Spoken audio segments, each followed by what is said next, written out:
Tai esu iš Lietuvos aklųjų ir silpnaregių sąjungos. Fizinė aplinka, jos pritaikymų žmonėms su regos negalia, galima sakyti, kad domiuosi visą gyvenimą, nes niekada gerai nemačiau, o kai gerai nemačiau, tai manau, kad aš matau gerai, nes gaila to, ką turėdamas prarandi, o ko neturėjai, tai tik tai žinai iš kitų pasakojimų, kaip tai yra. Bet kadangi matau šiek tiek, tai galvoju, kad tiek, kiek matau, matyti, tiek reikia matyti. Ir fizinė aplinka šiaip, kaip eidamas pareigas, domiuosi nuo 2019 metų. Bet nuo 2019 metų gal ir taip sutapo, kad pradėjau darbą dirbti, kai įsigaliojo nauja statybų technika. Netrukdau. Šitai pradėjau dirbti 19 metais, kai įsigaliojo nauja statybų techninio reglamento pastatų prieinamumas versija, kurioje buvo įtvirtinti reikalavimai ir kad aplinka būtų pritaikyta žmonėms su regos negalia. Iki to laiko tai buvo daugiau dizaino reikalas ir kaip dizaineriai ir projektuotojai norėjo, taip ir darė.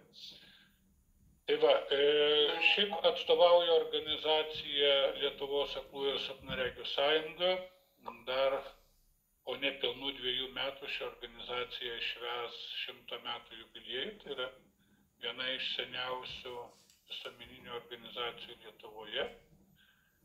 Nenumaldomai artinamės prie gražaus 100 metų jubiliejaus.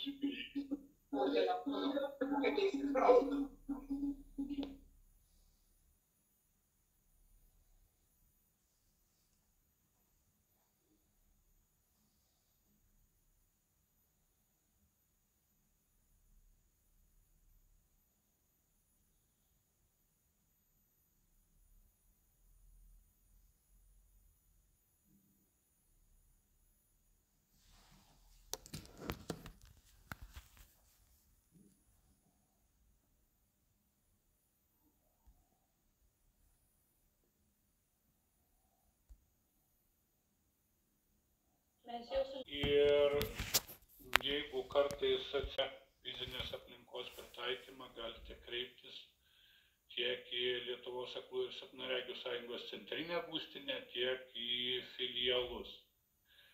Na ir dabar bandykime grįžti prie šios dienos temos. Tai šios dienos tema yra toks aplinkos prieinamumas nesibaigia nuovaža. Kodėl pavadinau taip mūsų susitikimą, todėl čia gal reikėtų rašyti ne nuožulną, o nuovažą, nes toks yra terminas. Taip, jį mes labiau žinome kaip pandusą. Ir šitie pandusai fizinės aplinkos pritaikyme skambėdavo jau nuo to, kai Lietuvoje šito klausimu buvo pradėta susirūpinti ir kažkaip buvo įdiegta visuomeniai, kad jeigu pastate ar šiaip aplinkoje yra pandusas, vadinasi aplinka yra pritaikyta žmonėms su negalia. Tačiau pandusas tai yra tik labai mažytė dalis, labai svarbi, bet labai mažytė dalis viso pritaikymo. Šiandien pabandysime per tas kelias valandas, kol jūsų kantrybė laikys, pasikalbėti apie tai, kaipgi ta fizinė aplinka turėtų būti pritaikyta akliesiems ir silpnaregiams ir ką galima nuveikti mūsų labui. Na, aš tikiuosi, kad po mūsų pabendravimo galvoju, kad bendrausim maždaug po 50 minučių su 10 minučių pertraukomis kavai ir pabendravimui su gamta. Pabandysiu bent jūs sudominti šitą temą, kad jums jinai būtų įdomi ir kad į ją šiek tiek daugiau pasigilintumėte. Jei ne patys formuojate aplinką, tai bent žinotumėte, ko paprašyti iš aplinką formuojančių žmonių, kad jie ją padarytų tinkamą mums akliesiems ir silpnaregiams. Taigi, kokia yra problema? Problema tai yra tokia, skiriama visuomeniai, nes tai daryti reikalauja ir teisės aktai, o kai teisės aktai reikalauja, tai mes turim paklausimų iš įvairių organizacijų, iš savivaldybių, iš architektų, iš projektų įgyvendintojų ir yra klausima mūsų nuomonės, taip pat ir kalbama ir apie kokias galėtumėm duoti rekomendacijas. Tai jūs visus ir subūrėme, kad kiekvienam po vieną nepasakotumėm, papasakoti visiems jums. Taip, koks mūsų dabar tikslas? Na, aš tos tikslus sudėliojau į sutrikimus. Tai kas tai yra ir kaip tai veikia orientavimąsi mūsų aplinkoje. Taip pat pakalbėsime apie fizinės aplinkos pritaikymą reglamentuojančius dokumentus.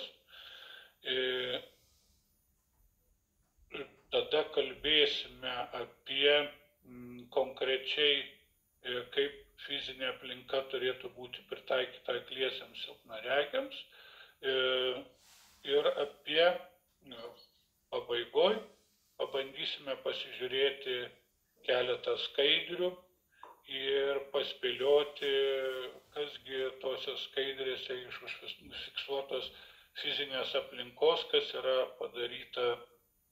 padaryta blogai. Taip, tai dabar, kad mano skaidrės bus ne vien tik tai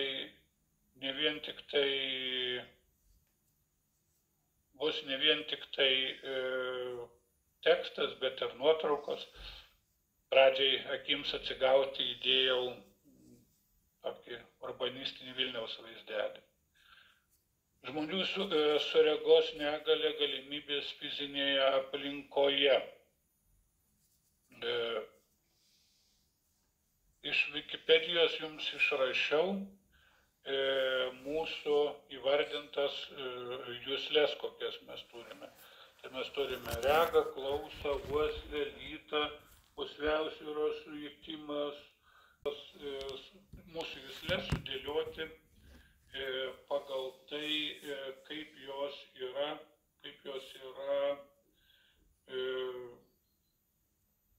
mano subjektyvių supratimų svarbios fiziniai aplinkai.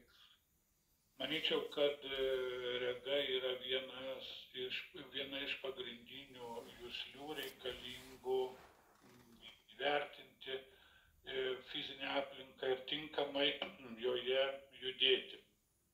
Na, po to turėtų būti klausa, po to uoslė, lyta.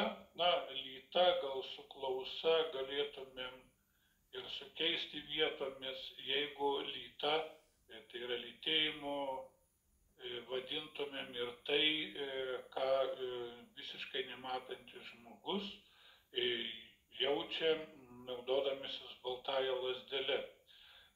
Taip pat svarbus yra ir pusiausvyros jutimas, na, fizinę aplinką patirti gal toks pat mažiausiai gal praverčiantis dalykas, arba ne tai, kad jis mažiausiai praverčiantis, bet jis mažiausiai mums duoda fizinėje aplinkoje informacijos, tai yra skonis. Akla ir kurčia ir menininkė ir balerina Helena Po, jinai ir nematė, ir negirdėjo. Tai vienas iš labiausiai išsivysčiusių jos juslių tai buvo uoslė. Ji yra sakiusi, kad jai skiriasi šaligatvio ir tos dalies, kuria važiuoja mašinos kvapas. Na, aš įsivaizduoju, kad uoslė jinai buvo tikrai puikiai išvyščiusi. Čia mes dabar matome apačioj paveikslėlį, kuriame yra pavaizduota, jeigu kam yra tekę pas akių gydytoją matuotis akiplotį, tai yra regos lauką vis įvedamas taškas ir kurioje vietoje jau jį pastebite, tai toje vietoje yra užfiksuojama, kad jūs matote. Ir čia yra gerai matančio žmogaus regos laukas. Matom, kad jis nėra visiškai apskritimas ir jeigu kalbėtumėme apie akis, tai man labai patiko akių apibūdinimas, kas tai yra akis, kažkur esu skaitęs, kad akis tai yra į žmogaus kūno paviršių išlindęs smegenys. Kadangi akis yra vienas iš sudėtingiausių mūsų kūno organų, o kuo daiktas yra sudėtingesnis, tai arba prietaisas, arba organas, kuo jis yra sudėtingesnis, tai tuo daugiau galimybių ir įvairovės jam gesti. Ir galima sakyti taip, kad nematantys žmonės, na, tai drįsčiau teigti, kad jie visi nemato daugmaž vienodai. Bet silpnaregiai, kai dar yra regos likutis šiek tiek likęs, tai tų gedimų yra įvairiausių. Beje, čia dar noriu atkreipti dėmesį į skaičius, kad šiaip iki galo nėra sutarta galutinai kiek, bet šiaip žmogus informacijos, vieni sako, kad 75 procentus, kiti sako, kad 96 procentus gauna per regą. Tai vadinasi, kai netenkame regos, tai likusiomis juslėmis turime kompensuoti tai, ko netekome. Sekančioje skaidriai yra pavaizduota, kairėje viršuje matom normalų vaizdą, kaip į normalų. Kadangi viena iš ligų, kuria sergu, yra glaukoma, tai mano anksčiau minėtas akiplotis yra sumažėjęs, na, aš taip įsivaizduoju, kad po 10 procentų to, ką galima matyti, 10 laipsnių kampo matau, nors turiu pasakyti, kad akių gydytojai dažnai sunkiai įsivaizduoja, kaip blogai matantis žmogus mato. Jeigu šiaip apie save kalbėčiau, tai mano gydytoja, kai jai padovanojau darytą foto nuotrauką, jinai labai nustebo, kad aš fotografuoju. Dabar mes pabandykim apsibrėžti, kas tai yra neregiai. Na, šiaip toks gana paprastas būdas, sakyčiau, gal labai teisingas, tai yra, kad neregys tai yra tas žmogus, kuris orientavimuisi, darbui, šiaip kasdieniai veiklai nebegali naudotis regos likučiu. Jei žmogus juo nebegali naudotis, tai jis yra neregys.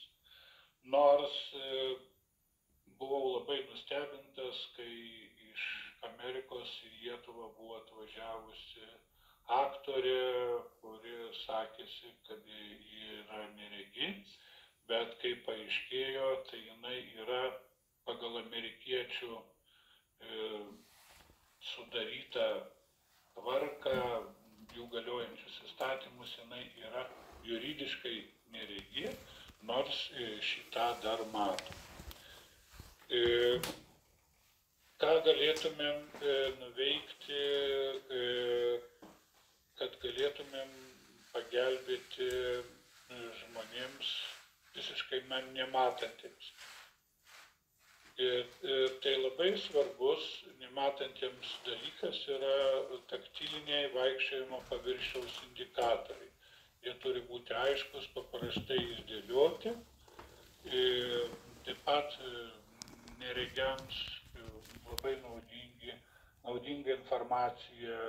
Aš sakyčiau, kad ir ne vien neregiams, tai kad intuityviai randamas valdymo sistemos ir prietaisai. Taip pat svarbios lengvai aptinkamos saugos priemonės. Taip pat yra labai svarbus dviejų juslių principo parengta informacija ir taip pat svarbus regimųjų signalų įgarsinimas. Na, kaip paprasčiausias regimųjų signalų įgarsinimas, tai yra prie šviesoforų įrengtas garsas. Po to garso mūsų aplinkoje iš tikrųjų gali būti ir žymiai daugiau. Dabar apie silpnaregius. Tai silpnaregiai tai yra tie žmonės, tokie kaip aš, kurie nors blogai mato, bet viską stengiasi išspręsti. Turime žmonės, kurie iš karto matosi, kad jie yra silpnaregiai. Ir būna žmonės, kurie atrodo kaip gerai matantis. Tai įvairiuose situacijose jie būna įvairiai vertinami. Iš savo patirties galiu pasakyti, kad dėl to, kad įvairiuose situacijose būna taip, kad nežinomoje aplinkoje pasimetu arba šiek tiek laiko reikia, kol susigaudyčiau, tai esu nekartą palaikytas išgėrusiu žmogumi, kuris šiek tiek yra aplinkiniams aplinkoje atrodantis sutrikęs. Taigi, ką galime nuveikti, jeigu bandytumėm aplinką pritaikinti žmonėms silpnai matantiems. Tai mums labai svarbus lengvai bus silpnaregiams geras kontrastas, kuris padeda orientuotis. Taip pat reikalingi kontrastingi taktiliniai vaikščiojimo paviršiaus indikatoriai. Apie jų kontrastingumą su aplinka mes irgi pakalbėsime. Taip pat mums labai svarbus geras apšvietimas, pateiksiu jums įvairių pavyzdžių.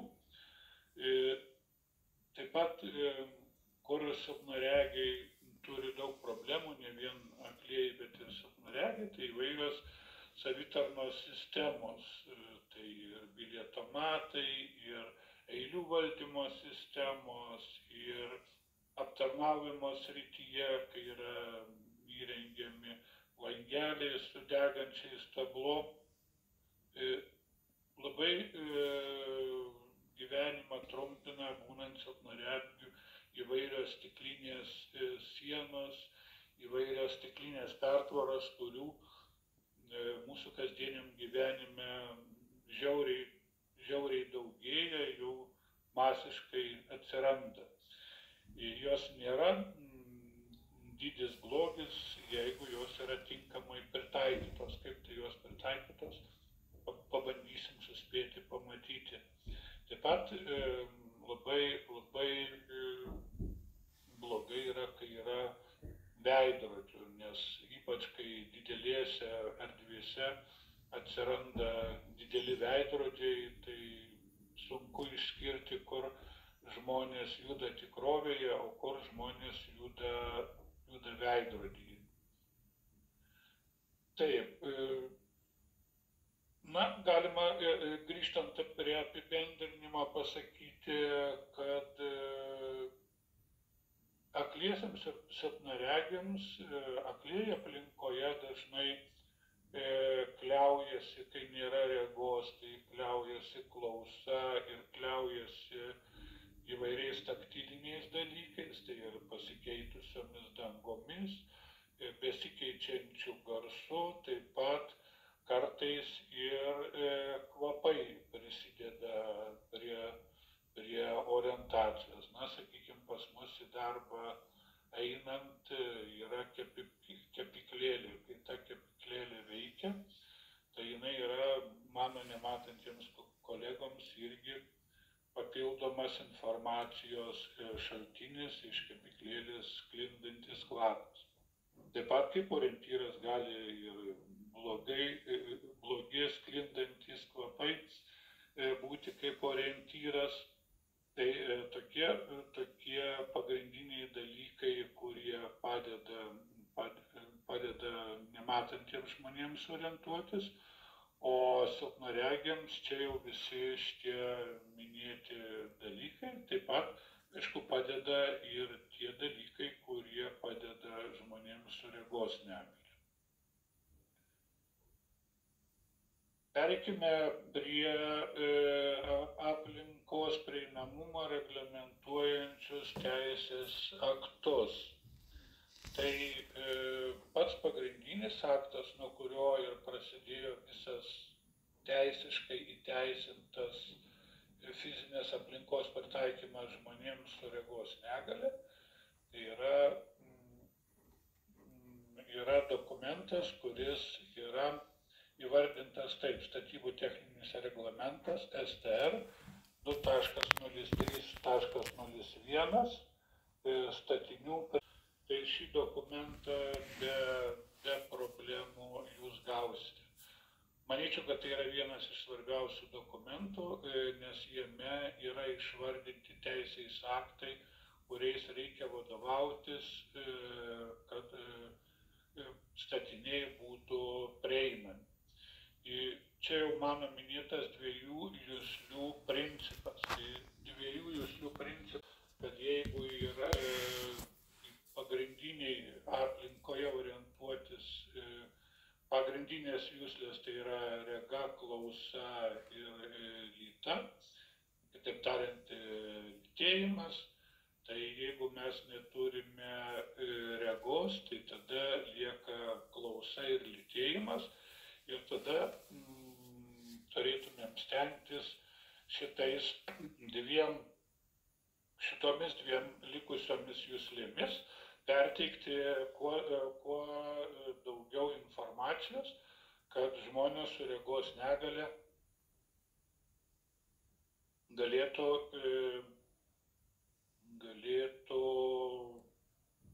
prisitaikyti ir dalyvauti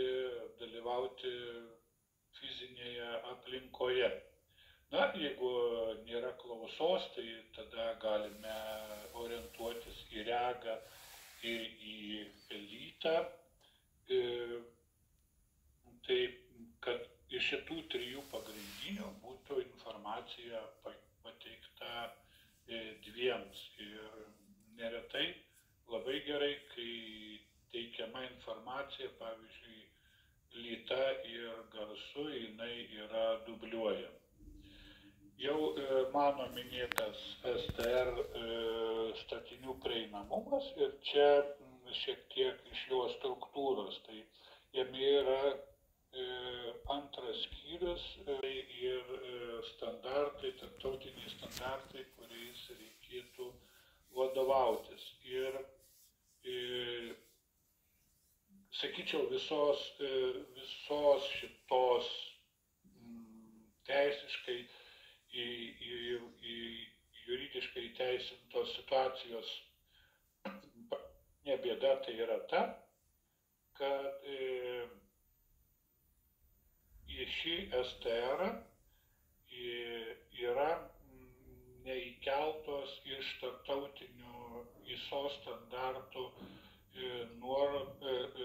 informacija. Yra labai daug nuorodų į tarptautinius standartus ISO ir tuos standartus, norint sužinoti, kas juose, reikėtų arba užsirašyti į skaityklą, standartų departamento arba juos tiesiog įsigyti.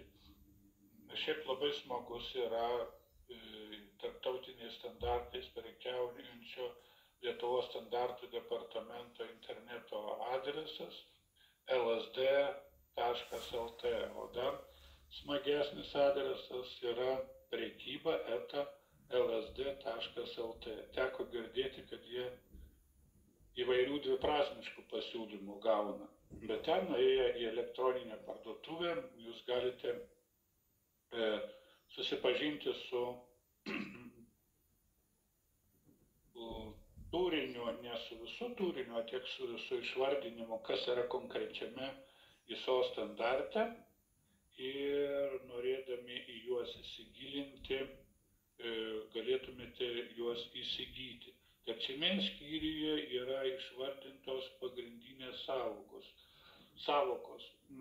Sąvokos įvardintos yra svarbios todėl, kad mes vienodai susitartume, ką ir kaip vadinsime, nes, sakykime, kaip man anksčiau minėtas, turėtų būti susitarimas, ką vadiname neregiu, ką vadiname silpnaregiu, nes kad skirtingi žmonės skirtingai neįsivaizduotų tų pačių dalykų.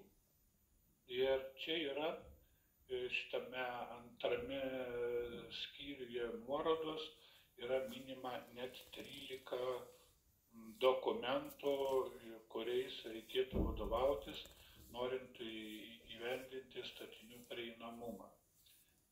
Vienas iš pagrindinių dokumentų tai yra štai ir ypač svarbi jo nauja 2021 metų redakcija.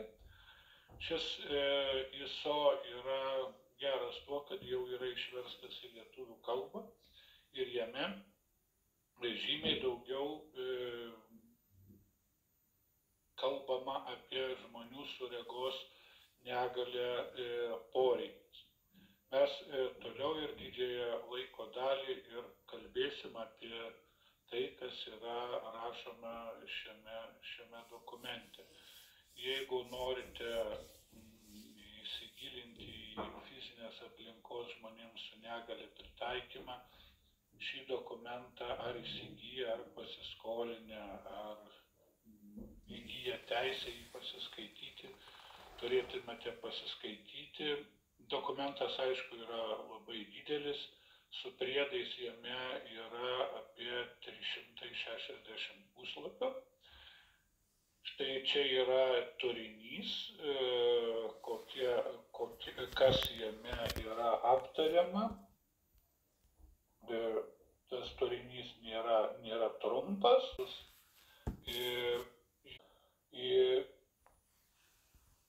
Pastate gauti tai, dėl ko mes į pastatą atėjome, ir taip pat sėkmingai iš pastato išeiti įprastomis sąlygomis ir sėkmingai pastatą palikti, jeigu įvyko kažkoks tai įvykis, kažkas ypatingo, ir tais atvejais, kai iš pastato turime pasišalinti ekstra atveju.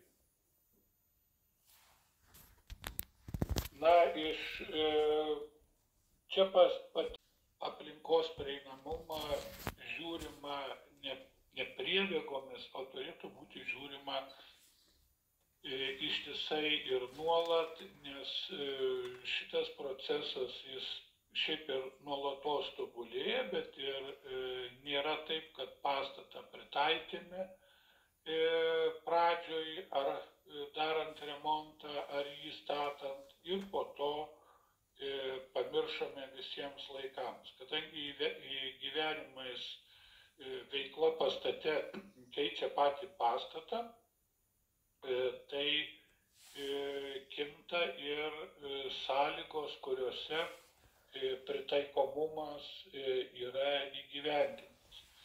Ir neretai atsitinka taip, kad jeigu sistema veikia, pakeitėme vieną kokį nors elementą ir, sakykime, visas prieinamumas sugriūna ir dėl vienos kažkokios nedidelės smulkmenos mes nebegalime manyti, kad pastatas yra tinkamas pritaikytas, nes negalime įgyvendinti šių prieš tai buvusių 4 punktų. Tai, kaip pavyzdį galėčiau pasakyti, įsivaizduokime, tegu ir būna visiškai nepritaikytas poliklinikos priimamasis. Jeigu sugenda eilių valdymo sistema, tai sustoja visas darbas. Jeigu dabar, kai viskas yra kompiuteriuose, dingo internetinis ryšys, nesvarbu, kad visas pastatas liko savo vietoje, bet procesas sustoja. Tai lygiai taip pat, jeigu mes pritaikytą eilių valdymo pultą pakeisime nepritaikytų, nesvarbu, kad bus ir vedimo paviršiai, kontrastai geri, bet jeigu mes negalėsime naudotis eilių valdymo sistema, o tai yra didelė problema, kalbant apie žmonės su regos negalia, tai visas procesas ir sustos. Dažnai kalbama apie tai, kad fizinės aplinkos, ypač rengiant naują pastatą, galima pagalvoti apie sienų, grindų dangos, durų, staktų, rankenų spalvas ir dedant jas įdėti tokias, kad viskas būtų pakankamai kontrastinga ir padėtų lengvai orientuotis. Juk sienas vis tiek reikia dažyti, duris vis tiek reikia įdėti, grindų dangą taip pat reikia padaryti. Reikia tik tai visą tai darant pagalvoti apie žmonės su regos negalia arba apie visiškai nematančius žmonės ir pasirinkdami tinkamus kontrastus gyvenimą labai palengvintume. Jeigu to nepadarome, tai po to išlaidos didėja ir po to reikia